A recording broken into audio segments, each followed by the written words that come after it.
അച്ഛാ, ഇവിടെ നിൽക്കായിരുന്നോ? ഞാൻ എവിടെ എല്ലാം അന്വേഷിച്ചെന്നറിയോ? ഫുഡ് എടുത്തു വെച്ചിട്ടുണ്ട്. എത്ര നേരായി? എന്തു പറ്റി? ഇത്ര കാര്യമായിട്ട് ആലോചിക്കുന്നേ? ആകാശത്ത് നോക്കിയ അമ്മയോട് മനസ്സിൽ കാര്യമായിട്ട് എന്താ സംസാരിക്കുന്നുണ്ടല്ലോ. എന്തു പറ്റി അച്ഛാ? മോളെ ലയ, ഒന്നുമില്ല. അച്ഛൻ ഇങ്ങനെ വെറുതെ ചിന്തിക്കായിരുന്നു.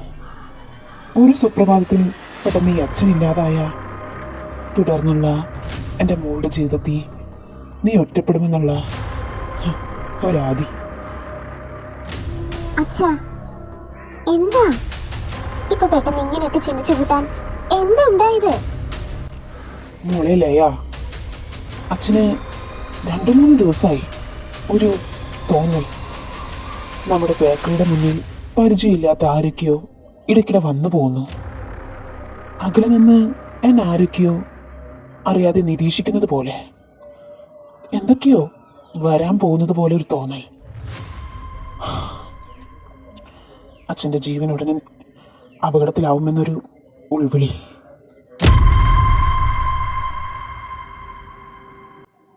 അച്ഛാ, ഒന്നുമില്ല, എല്ലാം വെറും തോന്നല് മാത്ര. പേടിക്കാതെ ധൈര്യമായിട്ടിരിക്കേ. നമുക്കൊന്നും പറ്റില്ല. അച്ഛനില്ലാതെ ഒരു ദിവസം പോലും എനിക്ക് ജീവിക്കാൻ കഴിയില്ല. അച്ഛനതറിയാലോ. അച്ഛനുള്ള ധൈര്യത്തിലാ ഈ ലൈഫ് ഇപ്പൊ ജീവിക്കുന്നേ. മോളെ, എൻ്റെ ഏറ്റവും വലിയ പേടി അതാണ്. സമൂഹത്തിൻ്റെ പോക്കത്ര ശരിയല്ല. പകല് പോലും ഒരു പെൺകുട്ടിയും ഇവിടെ സുരക്ഷിതരല്ല. ഈ ലോകത്ത് ആരുമില്ലാതെ നിന്നെ ഞാൻ എങ്ങനെ തനിച്ചാക്കി പോവും? പെൺകുട്ടികളുള്ള ഏതൊരച്ഛനും അവരൊറ്റയ്ക്കാക്കി എങ്ങോട്ടും പോകാൻ പറ്റില്ല. അത്ര ഭയാനകമായി കഴിഞ്ഞ ഈ ലോകം. മനുഷ്യരുടെ രൂപമുണ്ടെന്നേ ഉള്ളൂ. ആരുടെ മനസ്സിലും ഒരു നന്മയുടെ ഒരംശം പോലും ഇല്ല. അത്ര ക്രൂരന്മാരാണ് ഈ സമൂഹം. അച്ഛൻ്റെ ഈ പേടിക്കുള്ള കാരണം എന്താണെന്ന് എനിക്കറിയാം. അലക്സിന്റെ വീട്ടിൽ വന്നുള്ള ഭീഷണി അല്ലേ? അച്ഛാ, നമ്മുടെ അടുത്ത് ദീപക് സാർ പറഞ്ഞിട്ടില്ലേ, പോലീസ് പ്രൊട്ടക്ഷൻ ഉണ്ട്. പിന്നെന്താ? നമുക്ക് എന്തെങ്കിലും പറ്റിയാ അതിന് ഒരേ ഒരു ഉത്തരവാദിയേ ഉള്ളൂ. അതവനാ, അലക്സ്. അത് എല്ലാവർക്കും അറിയാം. അച്ഛാ, പേടിക്കാതിരിക്കേ. കൂടിപ്പോയൊരു 2-3 ഹിയറിംഗ്, അതിനുള്ളിൽ വിധി വരും നമുക്ക് അനുകൂലമായി തന്നെ. ലയ, നാളെ എന്ത് സംഭവിക്കുന്നു നമുക്ക് ആർക്കും പ്രവചിക്കാൻ കഴിയില്ലല്ലോ മോളെ. അച്ഛനും മോളോട് ഒന്നേ പറയാനുള്ളൂ, പെട്ടെന്ന് അച്ഛൻ ഇല്ലാതായാലും നീ ജീവിക്കണം ധൈര്യത്തോടെ. നമ്മുടെ കൂടെ ആരും ഉണ്ടാവില്ല, നമുക്ക് നമ്മളെ ഉള്ളൂ.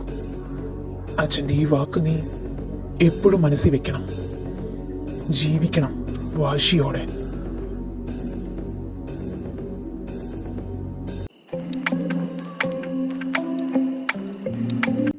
അപ്പു, നീ സത്യം പറ, നീ ഇതെവിടെയാ? ഞാൻ അങ്ങോട്ട് വരാം. അല്ല, ഞാൻ അറിയാത്ത ഏത് ഫ്രണ്ടാ നിനക്ക്?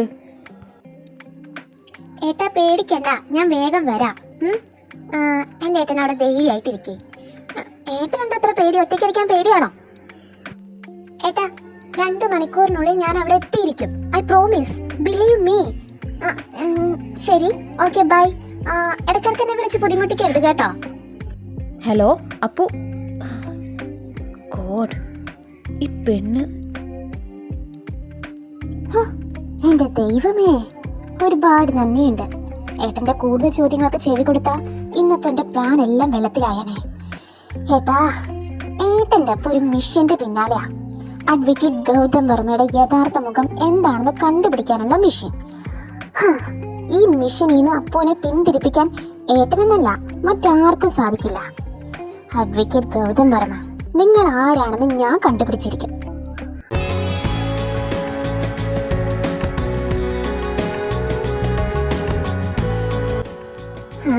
വിചാരിച്ച പോലെ അല്ലല്ലോ.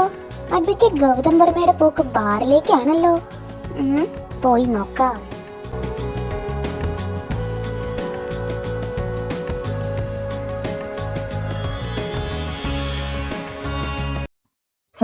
ഹലോ മോളെ, എന്താ ഒറ്റയ്ക്ക്? കൂട്ട് വേണോ?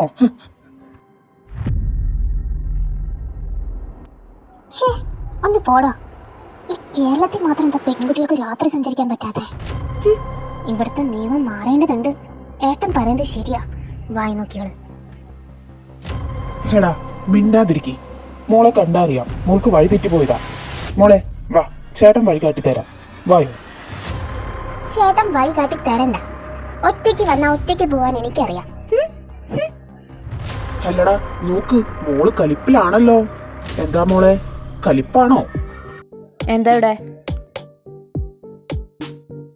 അയ്യോ, അഡ്വക്കേറ്റ് ഗൗതം വർമ്മ, പ്ലാനൊക്കെ വെള്ളത്തിലായല്ലോ. ഹായ്.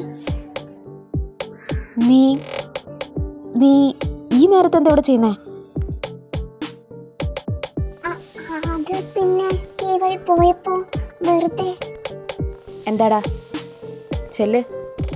ഒരു പെണ്ണിനെ പോലും വെറുതെ വിടരുത്. നാളെ ഇതേ അവസ്ഥ നിന്റെ വീട്ടിലെ പെണ്ണുങ്ങൾക്കും വരുന്നുള്ള ഒരു ബോധം എപ്പോഴും ഉണ്ടാവുന്നത് നല്ലതാണ്. ചെല്ല്, മക്കൾ ചെന്ന് പഠിക്ക്.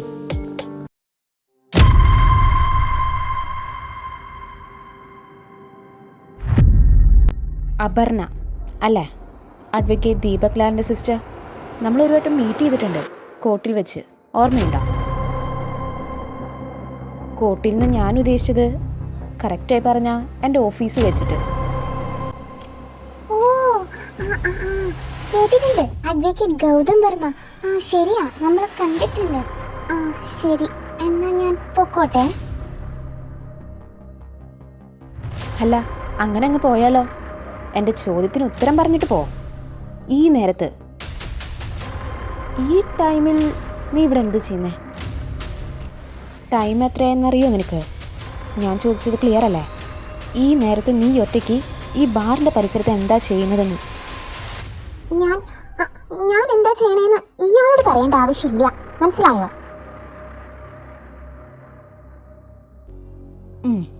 മനസ്സിലായി. ഞാൻ നിന്റെ ഏട്ടനോട് ചോദിച്ചോളാം. നീ എൻ്റെ അടുത്ത് പറയണ്ട, നിന്റെ ഏട്ടനോട് എന്നെ നേരിട്ട് പറഞ്ഞാൽ മതി. ഈശ്വരാ, പെട്ടല്ലോ. അയ്യോ വേണ്ട, ഞാനൊരു ഫ്രണ്ടിനെ കാണാൻ വന്നതാ. ഞാൻ പോയിക്കോളാം. ഇനി ഈ ടൈമില് പുറത്തിറങ്ങില്ല. ബൈ. നിക്ക്, വേണ്ട. നീ ഇനി ഒറ്റയ്ക്ക് പോകണ്ട. ഞാൻ നിന്നെ ഡ്രോപ്പ് ചെയ്യാം. വാ. ഹേയ്, അതിന്റെ ആവശ്യമില്ല. 2 വീലർ ഉണ്ടല്ലോ, ഞാൻ പൊക്കോളാം. അതിൻ്റെ ആവശ്യമുണ്ട്. 2 വീലർ ഇവിടെ ഇരിക്കട്ടെ, നീ നാളെ വന്നെടുത്താൽ മതി. ഇപ്പോൾ നീ എൻ്റെ കൂടെ വാ, ഞാൻ നിന്നെ ഡ്രോപ്പ് ചെയ്യാം.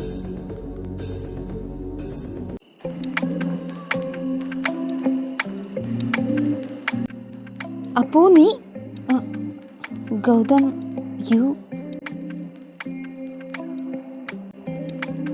Good evening advocate Deepak Lal. എന്നെ ഈ ടൈമിൽ ഇവിടെ ഒട്ടും പ്രതീക്ഷിച്ചിട്ടില്ലെന്ന് എനിക്കറിയാം. സോറി, ക്ഷണിക്കാതെ നിങ്ങളുടെ വീട്ടിൽ വരേണ്ടി വന്നതിന് ഐ എം റിയലി സോറി.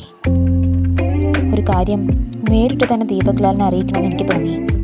അതുകൊണ്ടാണ് ഒന്നും ചിന്തിക്കാതെ ഈ ടൈമിൽ തന്നെ ഇങ്ങോട്ട് വന്നത്. ഞാൻ ഒറ്റയ്ക്കല്ല വന്നത്, കൂടെ തൻ്റെ സിസ്റ്ററും ഉണ്ടായിരുന്നു.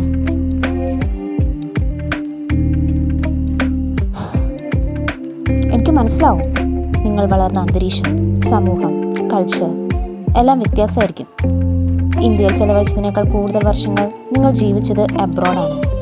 പക്ഷേ ഒന്ന് മനസ്സിലാക്കണം, ഇന്ത്യയിലൊരു പെൺകുട്ടി രാത്രി 8 മണിക്ക് ശേഷം വീട്ടിൽ നിന്ന് പുറത്തിറങ്ങുന്നത് ആ കുട്ടിക്ക് ഒട്ടും സുരക്ഷിതമായിരിക്കില്ല.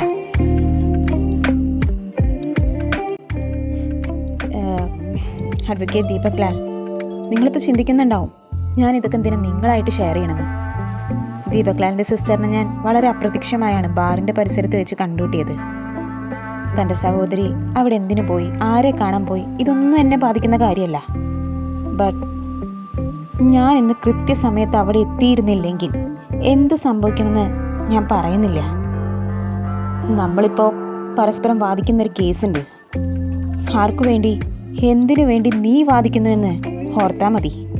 ഞാൻ പറയാതെ തന്നെ എല്ലാം നിനക്ക് മനസ്സിലാവും.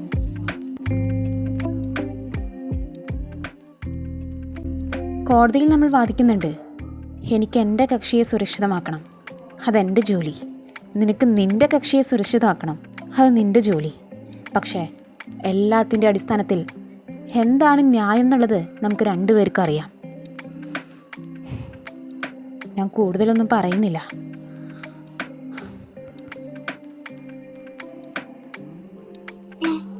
ഏട്ടാ, ഐ ആം റിയലി സോറി. ഞാൻ അപ്പു, ഏട്ടൻ നിനക്ക് ഒരുപാട് ഫ്രീഡം തരുന്നുണ്ട്. നീ ഒരിക്കലും ആ ഫ്രീഡം മിസ്യൂസ് ചെയ്യില്ലെന്ന പ്രതീക്ഷയോടെ എന്നെ നീ പൊട്ടനാക്കരുത്. നിന്റെ എല്ലാ കുസൃതികൾ തന്നെയായിട്ടാണ് ഞാൻ കണ്ടിരിക്കുന്നത്. ഈ പ്രായത്തിലും നീ പറയുന്ന നുണകളെല്ലാം വിശ്വസിച്ചതായി ഞാൻ അഭിനയിക്കുന്നുണ്ട്. സത്യം എന്താണെന്ന് എനിക്ക് അറിയാതെയൊന്നല്ല. പേടി കൊണ്ടാണ്. അച്ഛനും അമ്മയും നഷ്ടപ്പെട്ടു. എനിക്ക് നീയേ ഉള്ളൂ. നിന്നെ എനിക്ക് നഷ്ടപ്പെടാൻ പാടില്ല. നീ ഹാപ്പി ആയിരിക്കണം. അതിനുവേണ്ടി ഞാൻ അഭിനയിക്കുക.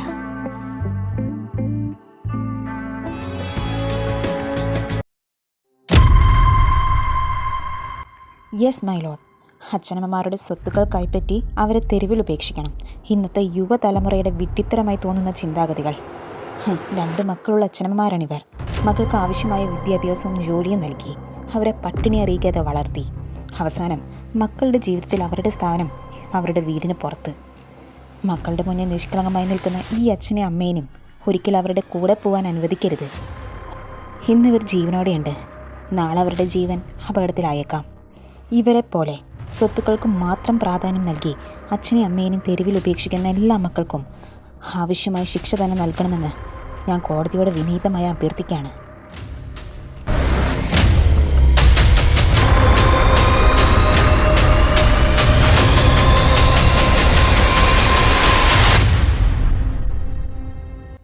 മോനെ, നിന്നെപ്പോലൊരു മകനെ ഞങ്ങൾക്ക് കിട്ടിയില്ലല്ലോ. നന്നായി വരും. നിന്റെ അച്ഛനും അമ്മയും ഭാഗ്യം ചെയ്തവരാണ്. നിന്നെപ്പോലൊരു മോനെ അവർക്ക് കിട്ടി. പാതയോരങ്ങളിൽ കണ്ട സ്വപ്നങ്ങളിൽ അന്ധകാരം മറഞ്ഞിന്നു നിൽക്കുമ്പോഴും ചിറകെല്ലാം തളർന്നു വീഴുമ്പോഴും മനസ്സൊന്നായി ഞാൻ ദിശ തേടുന്നു.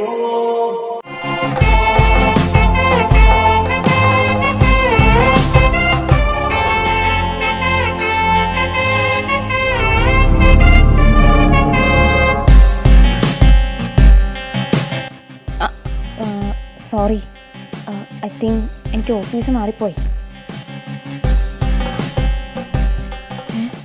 ഓഫീസ് മാറിപ്പോയിട്ടില്ലല്ലോ. ഇത് ഗൗതമിൻ്റെ ഓഫീസാണല്ലോ. Advocate Deepak Lal. I think എനിക്കല്ല, നിങ്ങൾക്കാണ് വഴിതെറ്റിയിരിക്കുന്നത്. നോക്കൂ, ഇത് അഡ്വക്കേറ്റ് ഗൗതം വർമ്മയുടെ ഓഫീസാണ്. രവി, എനിക്ക് അഡ്വക്കേറ്റ് ഗൗതം വർമ്മ കാണണമായിരുന്നു. ഗൗതമിനെയോ? എന്തെങ്കിലും സൈൻ ചെയ്യാനാണെങ്കിൽ അസിസ്റ്റൻറ്റിന് വിട്ടാൽ മതിയായിരുന്നു. അഡ്വക്കേറ്റ് ദീപക് ലാൽ നേരിട്ട് വരണമായിരുന്നില്ലല്ലോ. ഹേയ്, ഇത് കേസ് റിലേറ്റഡ് വല്ല സൈൻ വാങ്ങാനോ ഡിസ്കഷനൊന്നുമല്ല.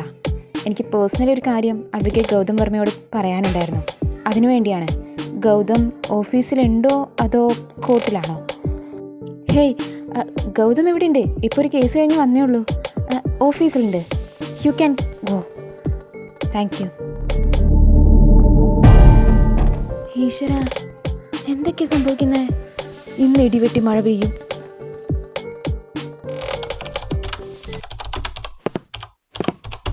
ദേവി, എനിക്ക് ഫുഡ്. ഗൗതം, സോറി, തൻ്റെ പെർമിഷൻ ഇല്ലാതെ ഓഫീസിലേക്ക് വന്നതിന്. ഇങ്ങോട്ടുള്ള എൻട്രി എനിക്ക് റെസ്ട്രിക്റ്റഡ് ആയിരിക്കും, അറിയാം. ഇന്നലെ ഒന്നും പറയാൻ പറ്റിയില്ല. Thank you. അത്യാവശ്യഘട്ടത്തിൽ എൻ്റെ സിസ്റ്ററിന് സംരക്ഷണം നൽകിയതിന്. എനിക്ക് അപ്പു മാത്രമേ ഉള്ളൂ. അവളെൻ്റെ ജീവനാ. അത്യാവശ്യം ഫ്രീഡമൊക്കെ കൊടുത്താ അച്ഛനും അമ്മയും തുടർന്ന് ഞാൻ അവളെ വളർത്തിയത്. പല സാഹചര്യങ്ങളിലും അവളോട് നോ പറയാൻ എനിക്ക് സാധിക്കാറില്ല. വേണമെന്ന് വെച്ചിട്ടല്ല, അവളുടെ വേദന കാണാൻ പറ്റാത്തതുകൊണ്ടാണ്. ഇന്നലെ ഗൗതം അവളെ വീട്ടിൽ കൊണ്ടുവിട്ടതും അവളെ പ്രൊട്ടക്റ്റ് ചെയ്തതിനെക്കുറിച്ച് എന്നോട് പറഞ്ഞതിലും ഒരുപാട് താങ്ക്സ്. ഇന്നലെ ഞാനും ശരിക്കും ഷോക്കായിരുന്നു. പെട്ടെന്ന് ഗൗതം വീട്ടിൽ വന്നപ്പോൾ എന്താ പറയേണ്ടതെന്ന് അറിയില്ലായിരുന്നു. ഒരു താങ്ക്സ് പോലും പറയാൻ പറ്റിയില്ല. It's okay advocate Deepak Lal. എന്നോട് താങ്ക്സ് പറയേണ്ട ആവശ്യമൊന്നുമില്ല.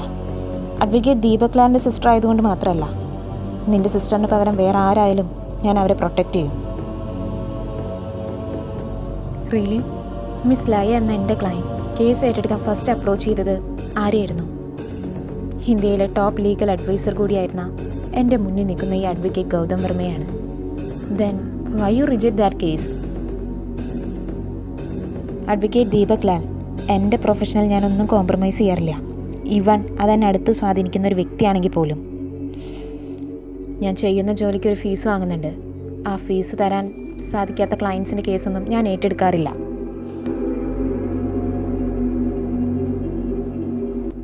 പിന്നെ തൻ്റെ താങ്ക്സ് ഞാൻ സ്വീകരിച്ചു കഴിഞ്ഞു. എൻ്റെ ഓഫീസിൽ വന്ന് താങ്ക്സ് പറഞ്ഞതല്ലേ. വേറൊന്നും ചോദിക്കാനില്ലെങ്കിൽ യു ക്യാൻ ലീവ്.